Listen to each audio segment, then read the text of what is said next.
Special thank you to Out of the Mud Productions and Corp, C Cop, um, media company. We have a poem for you today to start off the show. Word right. Write words right. Can the truth be written in graffiti? Can knowledge be found on bathroom walls?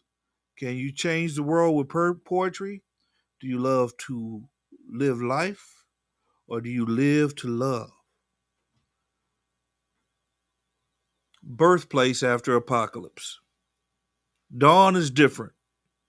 Missing homes create a distant horizon. The sky is elegant and becomes a peripheral dome. I return to a prodigal sun, low and warm, in early and late morning, and a soft glow behind cloud storming. Claustrophobic, hasty houses built tightly block all light natural.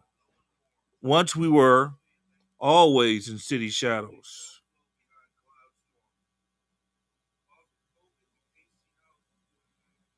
Now we stand in urban meadows.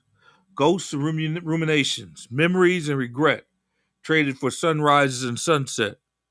The sky seems bigger with blight. No homes to block distant sights. Surrounded by fresh horizons and old memories, new dawns and eerie dust. Witness pavement broken by roses, tree roots, and negligence. Street signs turned to rust, and burned out hopes whisper, urban and urbane embers, to the city, and cigarette ashes, to dirty dust. She lived in a four-family flat. Years become decades, become score. Slum becomes blight, and then no more. They are erasing my childhood. The once crowded neighborhood overpopulated my mind with stories of sorry and of glory, of memories fading slowly, where I made, where I earned my brand, doing the best I could. She was the first kissed, but our initials no longer exist. Now flora, fauna, and forests, and half woods, and wood halves, and can't see the trees for the memories. Can't remember pheasants and weeds. Where is the library? Where are the peasants smoking weeds? Where's the distillery? Host of poverty, now decimation. Old sensory, but new sensations.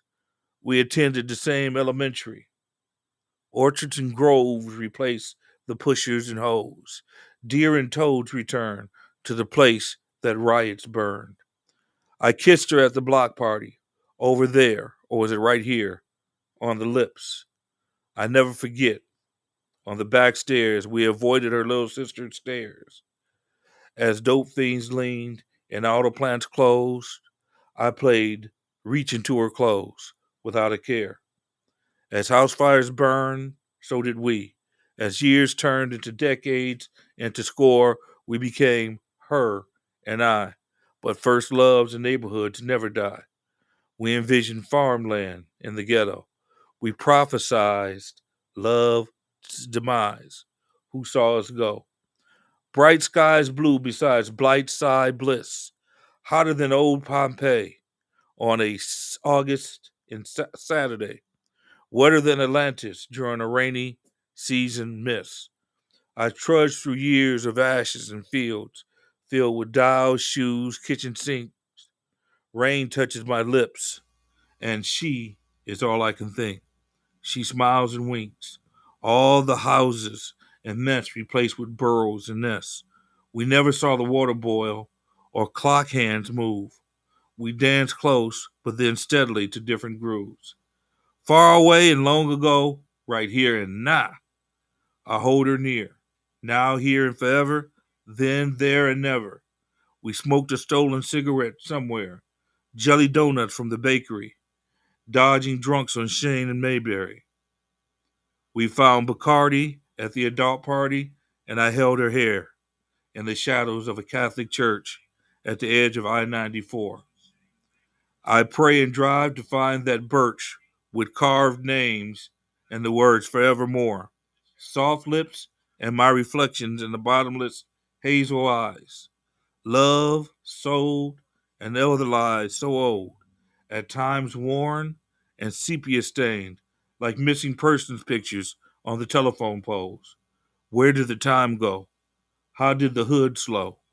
Is that her voice or an echo? Is this pole town or Hamtramck's shadow? We learned to hold hands after catching fireflies. We had ferocious lying lips that dared to tell the truth, and time made us scaredy cats with cowardly lies and wet eyes of proof. We paid for our regrets, but time did not care and continued to fly. We were wide eyed but did not see Armageddon coming. We were at ground zero but unaware. We didn't care, watching the hour hand slowly caress face and flesh.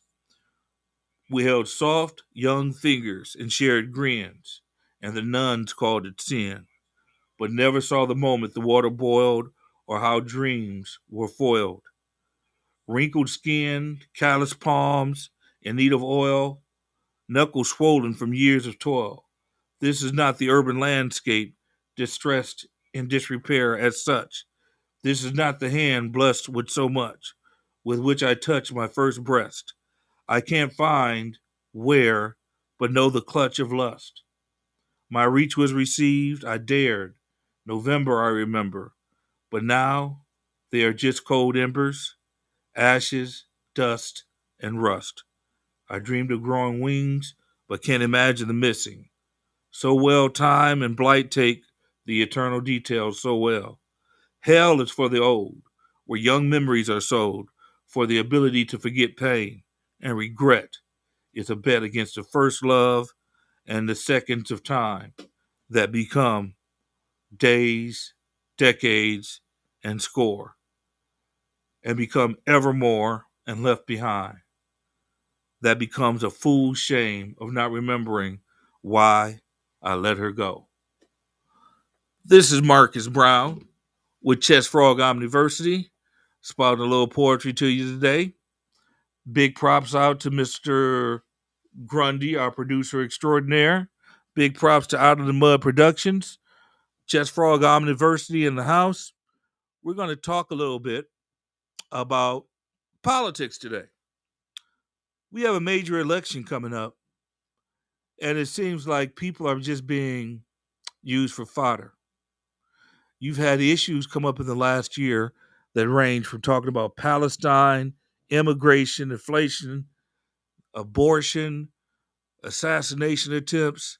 This has been a wild year, and a lot of people's minds are all over the place about what to think about this election. Palestine has dropped off as an issue because the powers that be don't want us arguing against our ally. But we are paying for the weapons that are helping hurt our Palestinian brothers. We wish that there could be a peace found there, but with the powers that be, it's not even on the table for us to discuss anymore. People want to talk about abortion being an issue, but that's a state by state thing.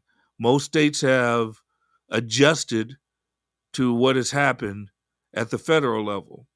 If a woman wants to get an abortion, she can leave the state and get an abortion or find a way of getting one. It has not been totally outlawed yet, but scary things might be coming in the future.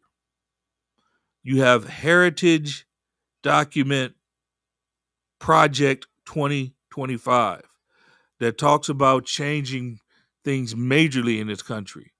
Everything from getting rid of the Department of Education to changing the way that we deal with foreign countries to change the way that we deal with people in our own country. What issues are the issues that really matter to you? Do you care about any of these issues?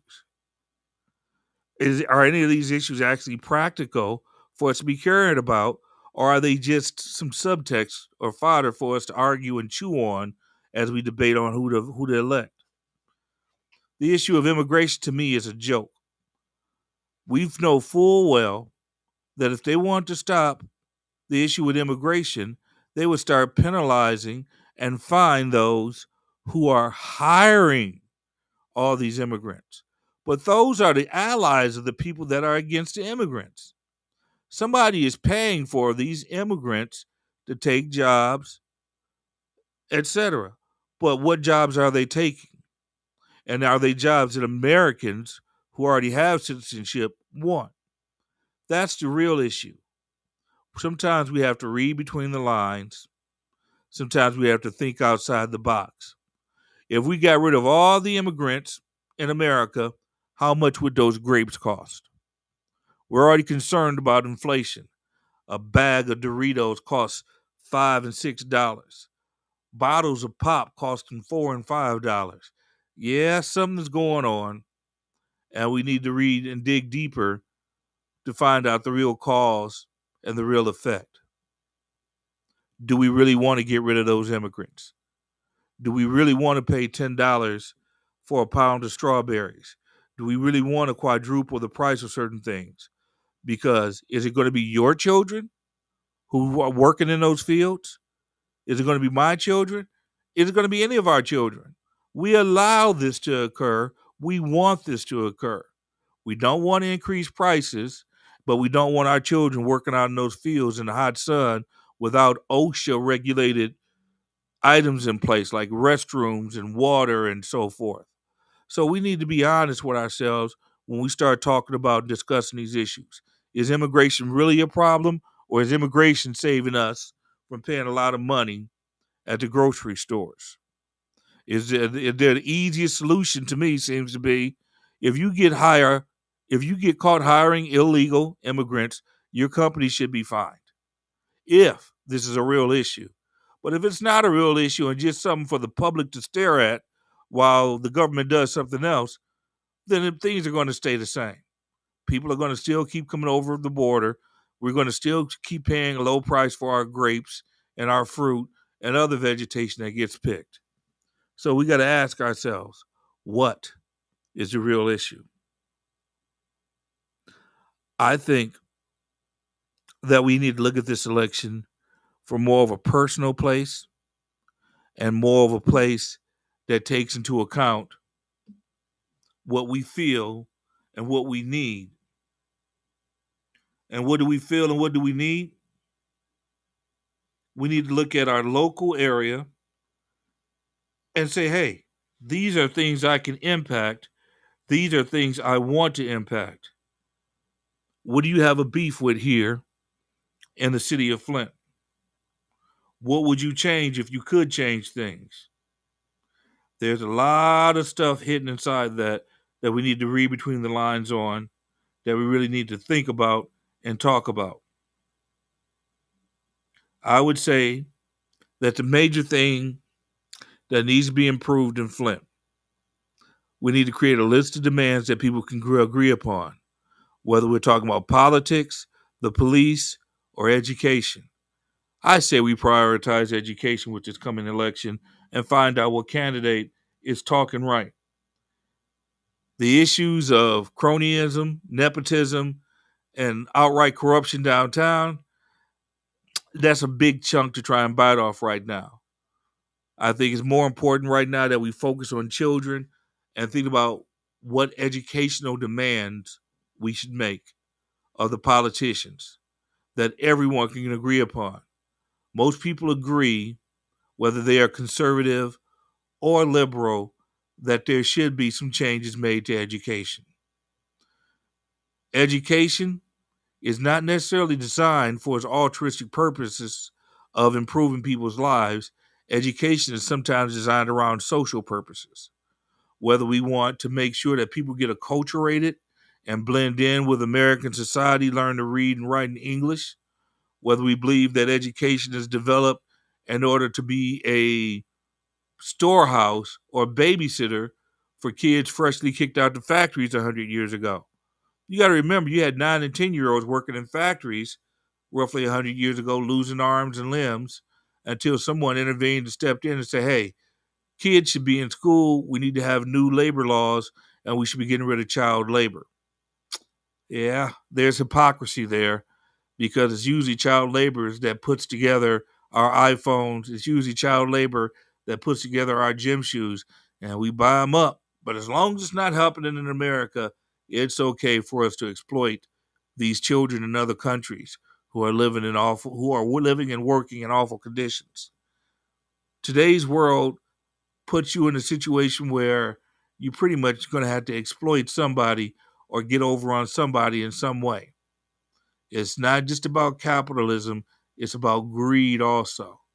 And it's also about how far you are willing to go or how far you are willing to take things or how blind you are willing to be to the hypocrisy around you. You have people that swear that they are Christians but make comments about women or behave certain ways with women. You have people that have been convicted and shot. You have people that have changed their records on what they did as prosecutors and this, that, and other things. I don't want to talk about the general election, the big election coming up. I want to talk about what we can change or what we can focus on. I think right now we need to be drawing up a list of demands for the sake of the children, especially the children here in Flint. There are certain things that should exist or change with our educational system. I would say that number one, we need to recognize and have acknowledgement that Flint is a diverse community and that the predominant background of citizenry is African American. Acknowledgement that African Americans in Flint have been victimized intentionally, institutionally, economically, or systematically by and through varying efforts of companies, government entities, and other institutions, with an impact that has caused harm, exploitation, and damage to this community as a whole. The auto companies came here, took advantage of this city, and left. You had the governor take over this city and cause great harm with the water, and now he's gone. There's a lot of things that are happening here in Flint that treat this place like it's not even in America, that it's a third world country. And we need to start examining this to see and make sure that it doesn't happen again.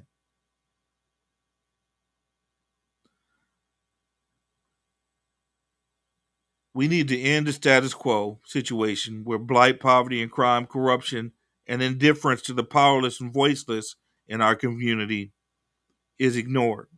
Dramatic change, including transparency of all agencies, whether it be social services, the police, or those who are supposed to provide logistical services, whether it be replacing street lights or paving potholes. We need to have more bang for our buck, more transparency, and more accountability on what these people are doing and why certain things are not happening. Why do people have to beg to have their street lights replaced or fixed? Why do we have to just deal with dogs roaming the street because the dog pound in Genesee County is full? In most other areas, they would call on a county over if we had an emergency situation. But right now, there are people on the north side who have Roman pit bulls and so forth and get told, well, you can't call animal control and you can't call the police. So we have literally pit bulls just roaming around the streets and no one to pick them up. You try and call different people and they just tell you, well, you have to wait until whatever virus is going through the dog pound is gone. That is not the way a city is supposed to function. There's supposed to be care and concern for all citizens, no matter where they live. Which brings up the next point.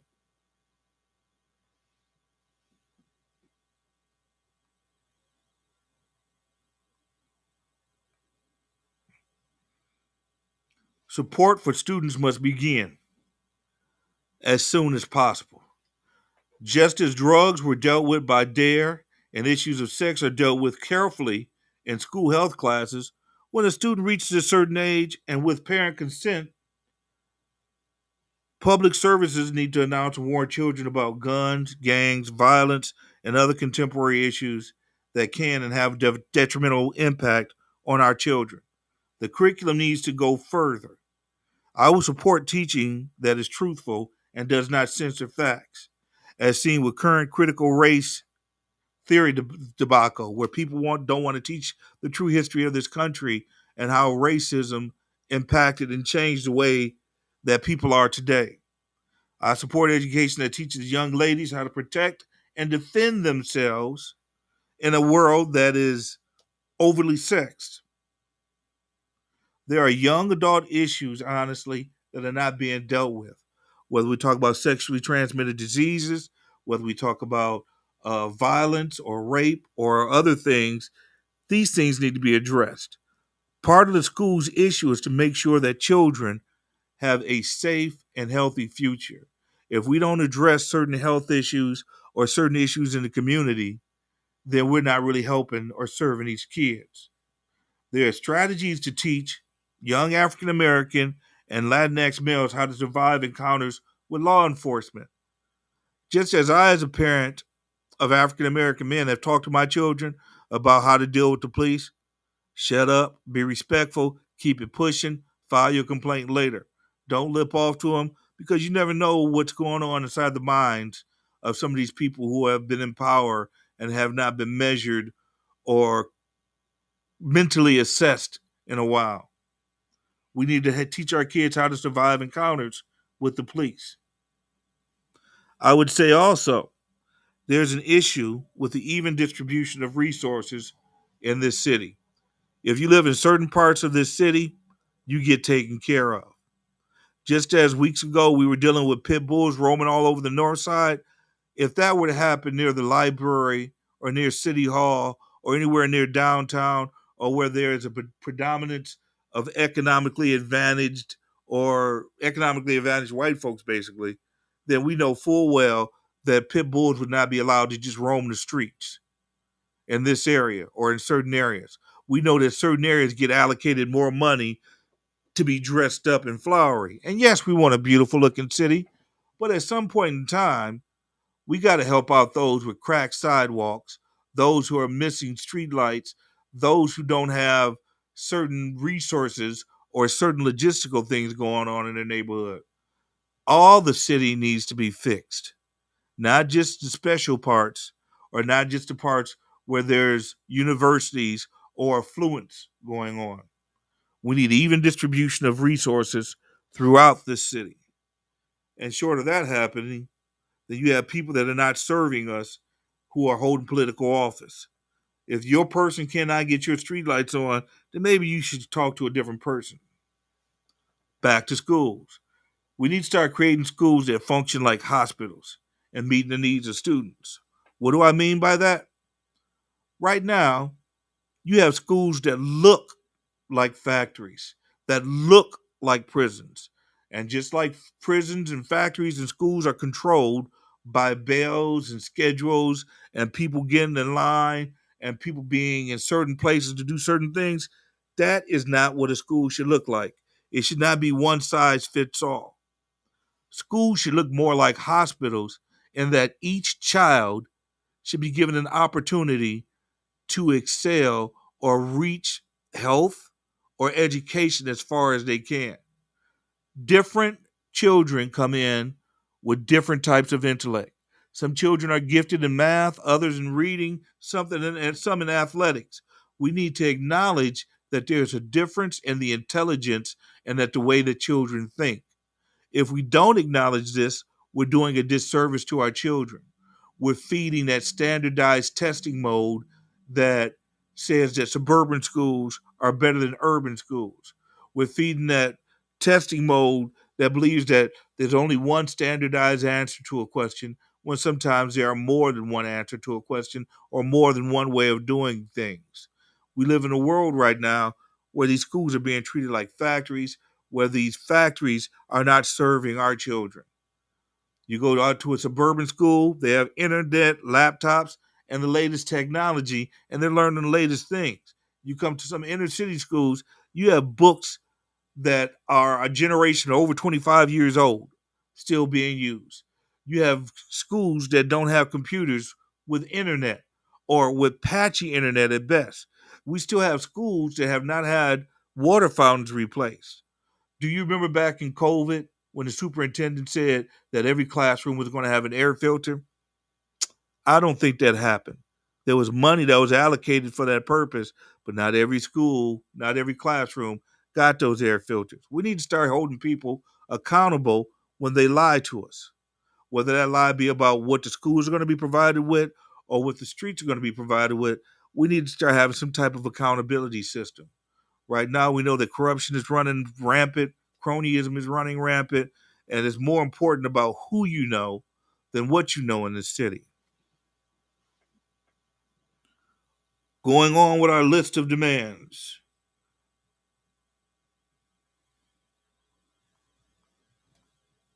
List of demands. We talked about education. We're going to talk about it a little bit more. We need the creation of new and easier voting and recall processes from city council to mayor. It should be easy to recall or creation of a system that prevents the governor and other entities from taking over the city. It's possible to construct this. We need to restructure the council to better fit the post population shift. Innovative use of technology to create public referendums for voting. One or more issue using a phone voting system. There's technology out there right now where we don't necessarily have to rely on politicians to tell us what we're thinking or what our opinion is on what the millage should be, or when or if there should be a curfew, or what the speed limit should be. Some of this stuff we could have a true democracy where every voice gets heard. Right now, we have something that's called a democratic republic, where someone represents our voices and represents our voice. Now, true enough, a long time ago, we needed this, but now it's kind of archaic. Just like the Electoral College is no longer really needed, and we need to find a better way of electing our president, we need to start changing some other things about the way we deal with our democracy. The school district needs to get right size and step away from standard education. What do I mean by right size? At one point in time, the city of Flint had almost 4 to 5 times as many people as it has right now in this general area. It was overcrowded, where you could not find housing because there was no housing. Now, the city of Flint has shrunk dramatically. A lot of people have left, and we got empty, boarded up houses, some houses not boarded up, blight, and a whole bunch of other stuff going on. Just as the city needs to right size and get rid of some of these excess houses that are not being occupied, the school districts need to do the same. If there's no need for 5 schools here or there, then we need to start talking about what schools need to be eliminated. Nobody wants their alma mater or their old school eliminated, but we need to start eliminating some of these schools if they're not serving a purpose. If we need to start busing kids from place to place, then we need to start doing that. The concept of a neighborhood elementary school is kind of past tense when you think about the populations in certain areas. Does this school really need to be open if there are only 10 kids in a 10-block radius that can go to that school? We need to start right sizing school and start making sure these schools exist in certain areas. We need to make sure that these schools are starting to be updated and changed to fit a changing world. We still have schools that have asbestos in them. We still have schools that are not up to date as far as electrical. If you want to give every kid a laptop right now, there's nowhere for them to plug in. We need to start making some changes and adjustments in some way, shape, or form.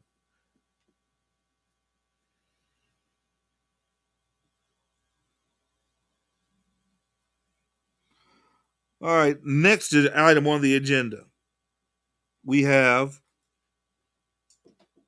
a situation where the people of Flint were poisoned. The kids in Flint were poisoned. Lead is shown to have an impact on not just behavior, but on cognitive abilities. I would say because of this, just like they poisoned the rivers in the Kalamazoo area, now they have a promise there where all kids who can make it and graduate can go to college. We need to put a promise in place for the children of Flint so that they know if they achieve and they graduate, they have a guaranteed free college education. It's not their fault that they were harmed or that their intelligence quotient might have gone down because of the impact of lead inside the water. This is somebody else's fault. Somebody else needs to be held accountable. We need to put some type of promise program in place where every child in Flint will have access to free college education. We need to have something in place to make sure that not only is there free college for kids that make it there, but there should probably be free internet. In order for Flint to become a city of a future, in order for Flint not to die and become something of the past, we need to start doing innovation here. You have cities in America where the internet is free. You have cities in America working on becoming cities of the future with the building of, you got cities out in Texas, out in California, out in Seattle, where they're building monorails, where they're building solar powered this and wind powered that, and greenness and green that. Flint, being where it is right now, has the potential to come out of this catastrophe, to come out of this crisis and start building up.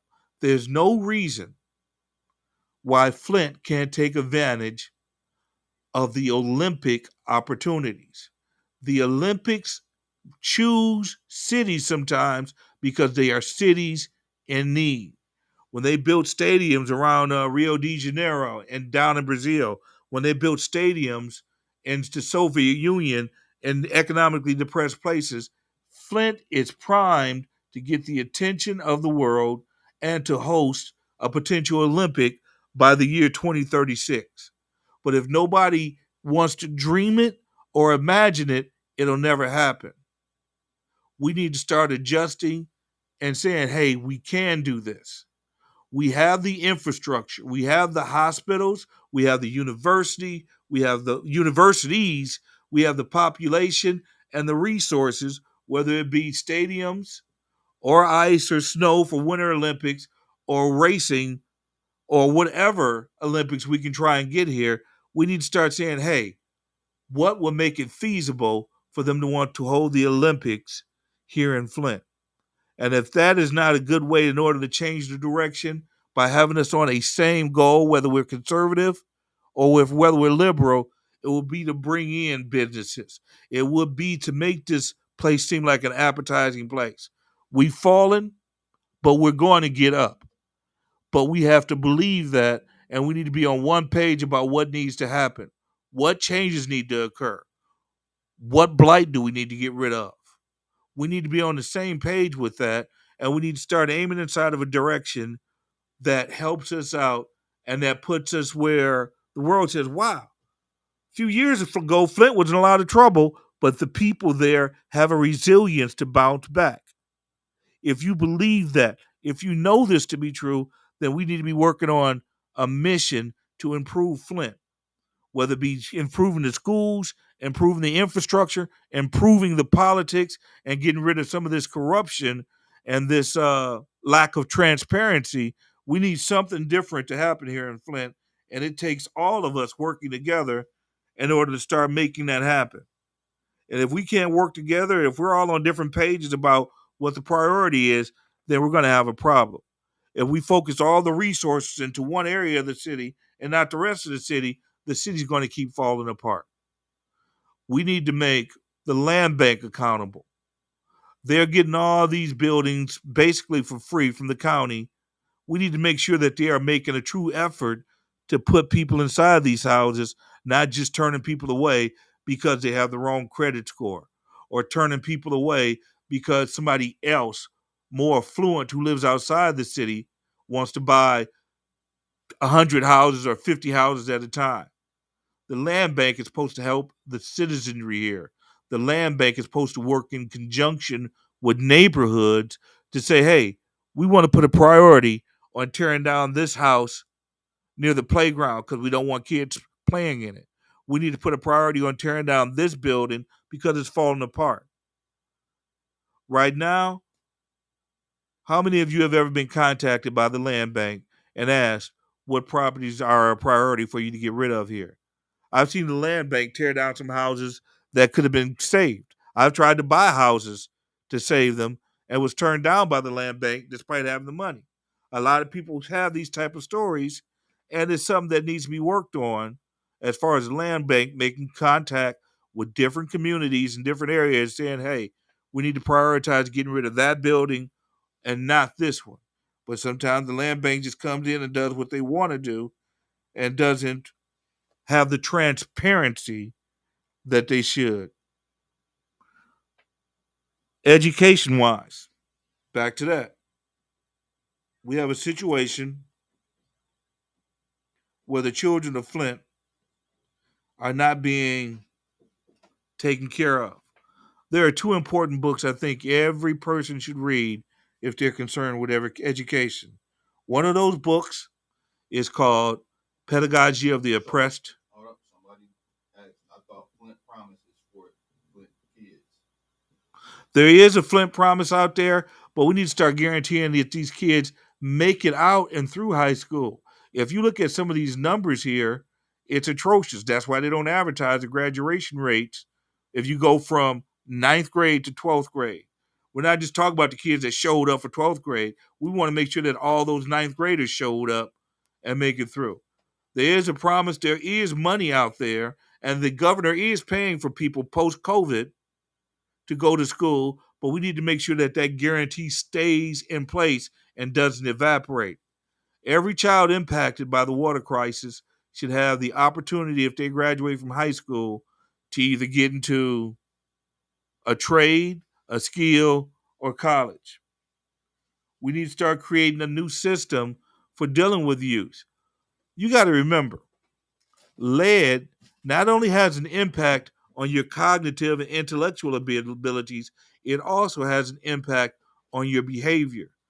In places where high lead contents and lead poisoning have occurred, and with people that lead poisoning has happened to, you have sometimes an increase in antisocial behavior.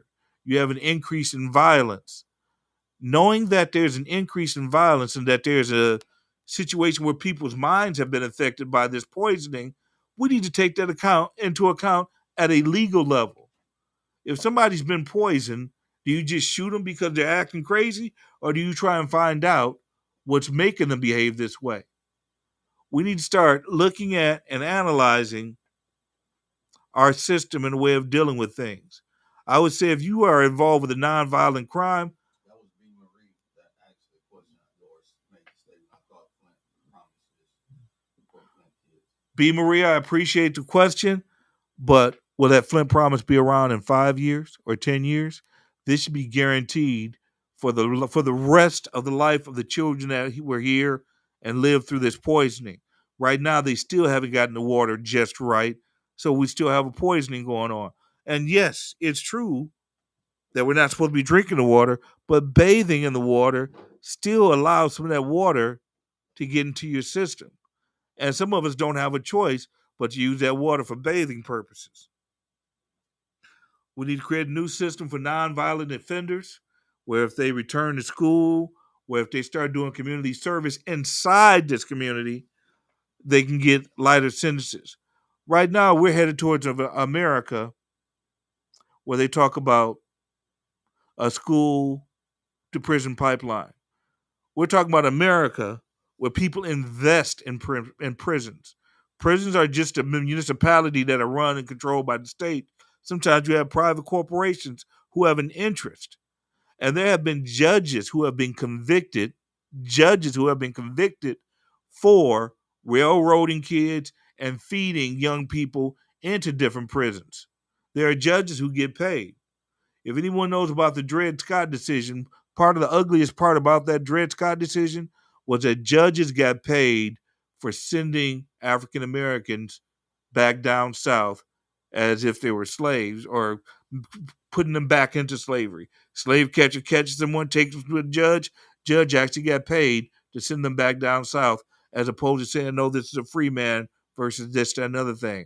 We have a system right now that's encouraging judges and that has paid judges, and where corruption has been found, where judges have not arbitrarily, but actually been paid in order to feed some of these prisons so that some of these private corporations can make money.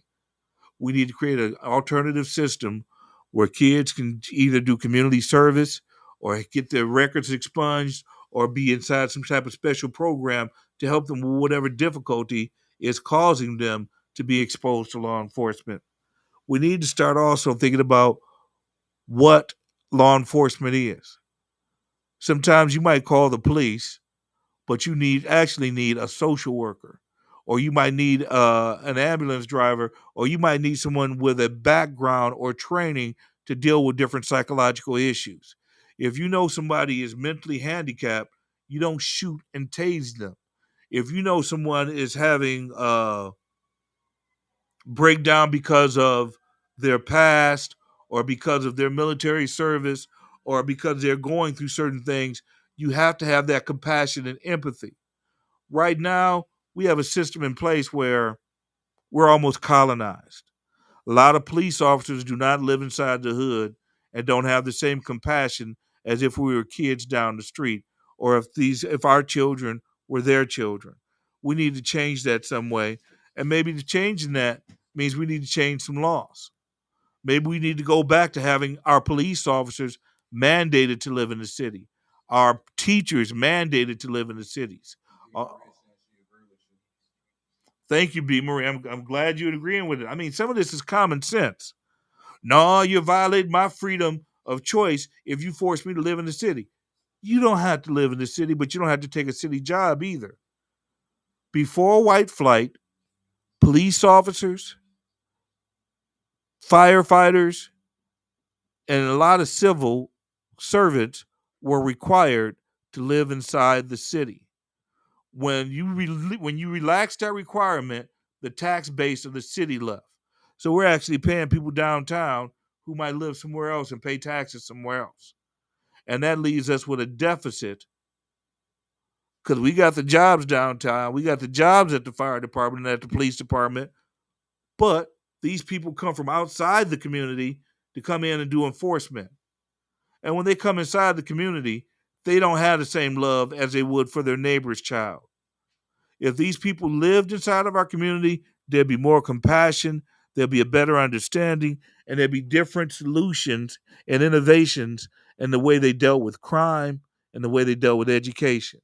There are certain things that are basic and simple that nobody really wants to admit. We have a problem, and part of our problem is some people get paid to divide us. It benefits someone else to have us fighting over whether we're liberal or conservative. Can we have somebody that can bring us together? There are certain goals that would benefit all of Flint: white, black, male, female, rich, and poor. There are certain things that will benefit the entire city that we can agree upon. It will be good to have trash collection. It will be good to have an anti-littering policy. It will be good to have green zones or green cameras in order to prevent crime.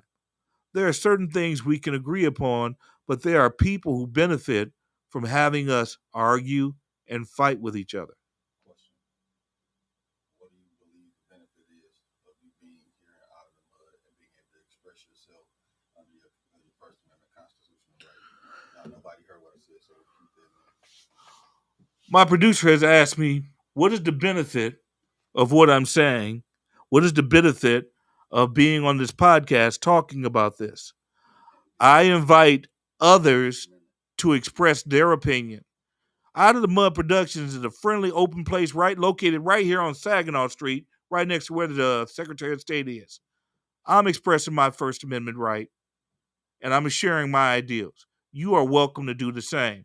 If you want to chime in on Facebook right now with questions or concerns or comments or criticisms, please do. That is how this country is supposed to work. We're not supposed to be at each other's throats if we disagree. We're supposed to be able to express ourselves and express our difference of opinion. The production team here well, I don't always agree with everyone here, my producer, and I am not going to say that my opinions reflect Out of the Mud Productions, LLC, a media company, C Corp, all that. But they are allowing me to express my opinions. And they might be totally 100% against some of the stuff I'm saying. Nah, Mr. Brown is talking crazy. I don't think I'm talking crazy. I think it's more important, especially in a city like Flint that has gone through a catastrophe, that is still going through crisis, where unemployment is an issue, where crime is an issue. We need to start getting together and working together. There is a way, there are issues we can agree upon. Most people can agree that children should have a fair chance. We need to change the educational system. We're chasing standardized scores, mark in A, B, C, or D, when we need to be chasing critical thought. So I think I'm about to pronounce it wrong. Mia, Mike, Moose said, "Hey, all about finding common ground, which people make it difficult, but we all need the same thing." Mia Moose, and I'm sorry if I'm pronouncing your name incorrectly, says that we need to find common ground and that sometimes people make it hard on themselves when they don't. Different wants same needs. Different want, same needs. We have to start somewhere.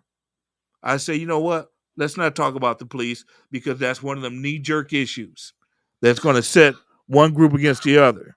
Let's not talk about crime. Let's talk about kids and what kids deserve. Do kids deserve a playground without wires hanging down on it and without buildings and structures falling around it? Do kids deserve a playground where they can play safe without being attacked by dogs roaming free? Everybody can agree on that. Let's start with education. They say yes, Say what? yes. Yes. How you doing, Miss Jazz? Laughing at me. But we're being honest here. We need to move away from standardized education and start.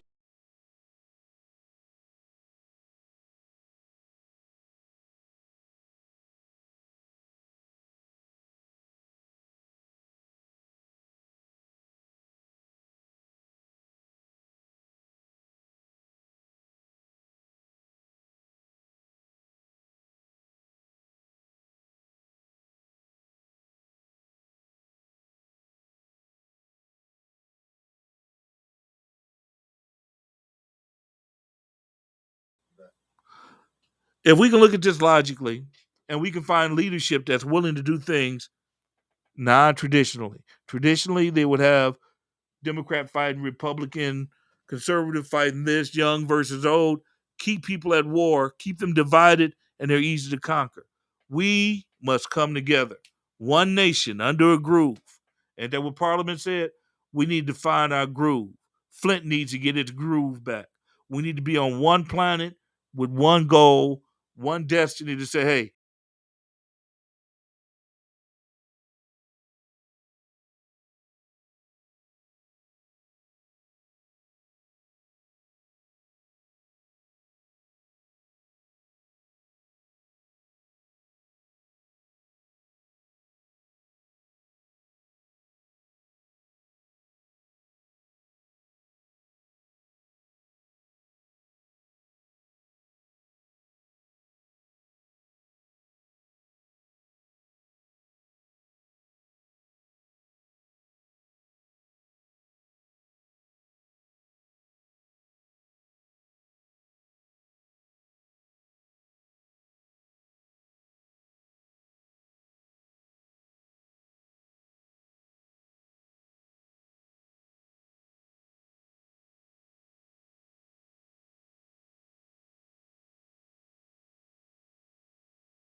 now please continue. Okay. So now go. If you're out there right now, we're having a few technical difficulties, but we appreciate any and all comments that you're making. And trust me, we're moving forward. Like I said, we need to find a candidate that can bring us together. We need to find things that we have in common that we want to work on together. I'm thinking education is the prime spot to start and that we build from there. This is one city that we have to live in together. If we put together a goal of improving schools, improving the water, Yes, or said trying to bring the grassroots. say what? Yes, said grassroots and like minds should come together. Yeah, it says that grassroots and like minds should come together. I totally agree. There are a lot of people that want to do good. There are a lot of people that want to plant flowers. There are a lot of people that want to clean up the streets. There are a lot of people that want change. But there are people out there that keep us divided, that want us divided, that want men arguing with women, young arguing against the old, white against black. There are people that actually benefit from it. It actually helps certain people win an election when they can have people fighting against each other. Well, if I can have both these groups or this part of the city fight against that part of the city, I can just walk on into the election. Who have you heard that's talking about bringing people together? What candidate is out there talking about things that apply to everyone? When you go to the polls in November, you need to be thinking along those lines. I'm not trying to focus on the national election. That is something that our votes really don't count for with the electoral college. I'm talking about local elections. What candidates are talking about things you care about, not what you've been told to care about? Just like I started off the show talking about immigration, it's a false issue. It's an issue that galvanizes people to one side or another, and it's an issue that they could cure if they wanted to very easily, but it behooves certain people not to fix the problem. It behooves certain people to force people into crime, especially if I own a prison, I want people to do crime. If I am an investor in a major corporation or inside a major cool food corporation, it benefits me to have immigrant workers working at a reduced rate. All we have to do to deal with the immigration problem, real quick, and I'm not saying this to be against immigrants, make it illegal to hire immigrants. And I'm not against immigrants at all, but that's a real simple solution.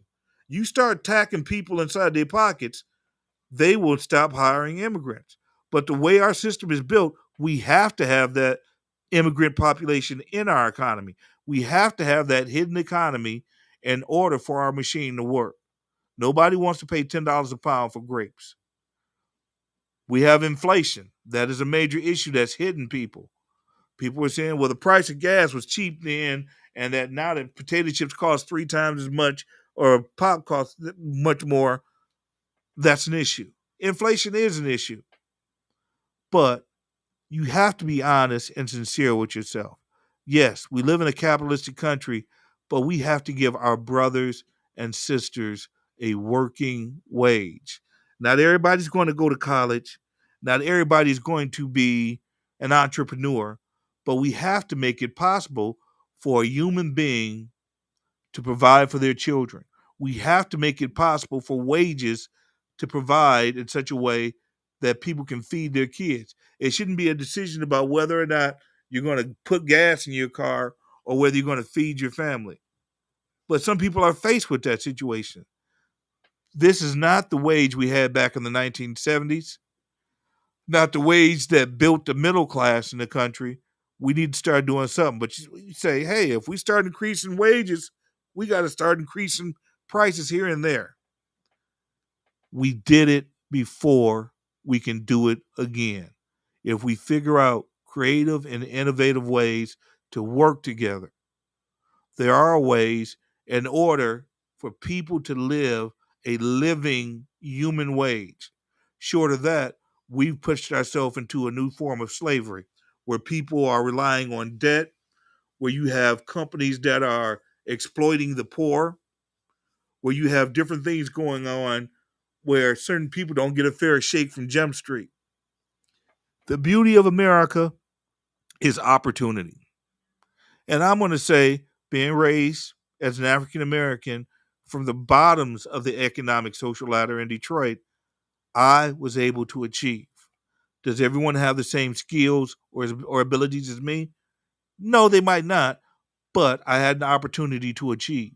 Others had opportunities to achieve.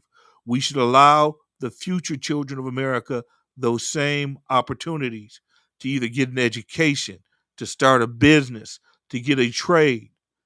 Right now, the concept of globalization is taking jobs away from America.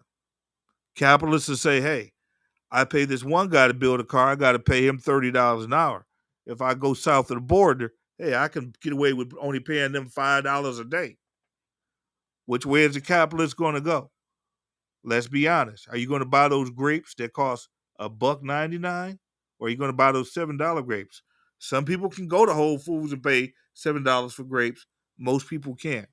Most people have to economize. We need to find a better system and a better way of supporting American citizens. And I am also including those people who want to become American citizens.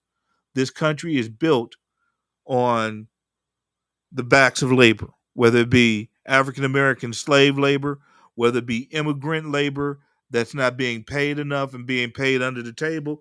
We need to start looking at who are the exploiters who need to start chipping in their amount or stop doing things that are unfair to certain people who are easy to exploit.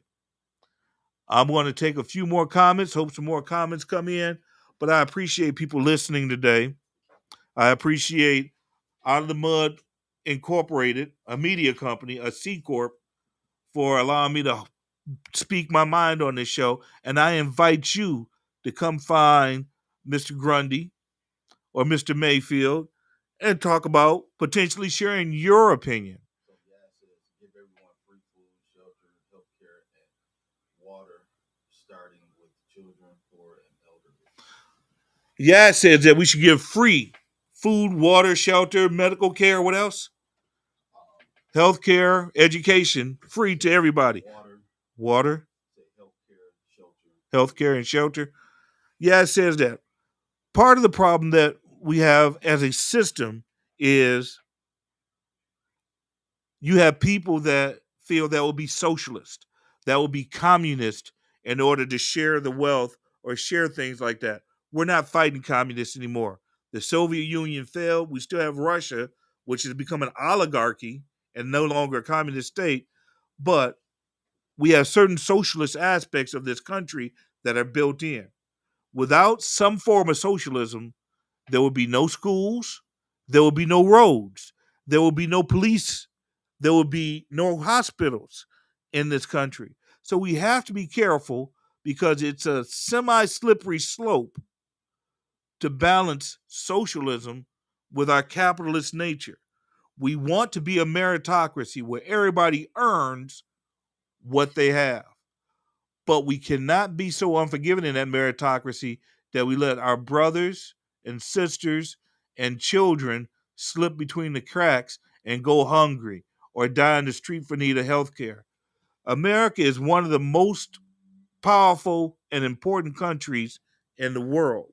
If you are blessed to be alive today, literacy, healthcare, media, technology has never been as far as it is right now. We have the advantage of we can take advantage of this and use it to help all mankind, or we can stay selfish and say, I'm only going to take care of me and let others fall by the wayside. I told you I was going to name a couple of books people should read. Jonathan Kozol's Savage Inequalities and Pablo Freire's Pedagogy of the Oppressed. If you read either of those books, you'll see some of the changes that need to immediately happen. Sometimes you live in America and you don't see the way people do things in other countries.